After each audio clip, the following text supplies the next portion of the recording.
দেশকে পরিষ্কার ও সুন্দর রাখতে প্রধানমন্ত্রীর আহ্বান। দেশ জুড়ে পরিচ্ছন্ন পরিবেশ গড়ে তুলতে দেশবাসীর প্রতি বিশেষ আহ্বান জানিয়েছেন প্রধানমন্ত্রী তারেক রহমান। ভিডিও বার্তায় তিনি জানিয়েছেন, একটি পরিচ্ছন্ন বাংলাদেশই আগামী প্রজন্মের জন্য নিশ্চিত করবে সুস্থ ও সুন্দর ভবিষ্যৎ। আজ সোমবার সকালে নিজের ভেরিফাইড ফেসবুক পেজে প্রকাশিত এক ভিডিও বার্তায় প্রধানমন্ত্রী তারেক রহমান বলেন, দেশের রাস্তা, বাজার, পুকুর পাড় ও জনসমাগম স্থলে যত্রতত্র প্লাস্টিকের বোতল, চিপসের প্যাকেট, ব্যবহৃত টিস্যু সহ বিভিন্ন ধরনের আবর্জনা ফেলে রাখার প্রবণতা উদ্বেগজনকভাবে বেড়েছে।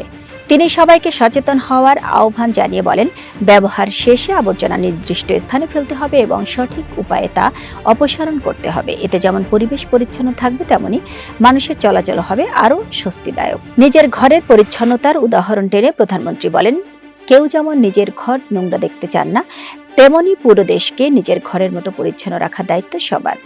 ভিডিও বার্তার শীর্ষাংশে তিনি বলেন, আসুন আমরা সবাই মিলে দেশকে পরিষ্কার ও সুন্দর রাখি, যাতে আগামী প্রজন্মের জন্য গড়ে ওঠে একটি সুস্থ, নিরাপদ এবং বাসযোগ্য বাংলাদেশ।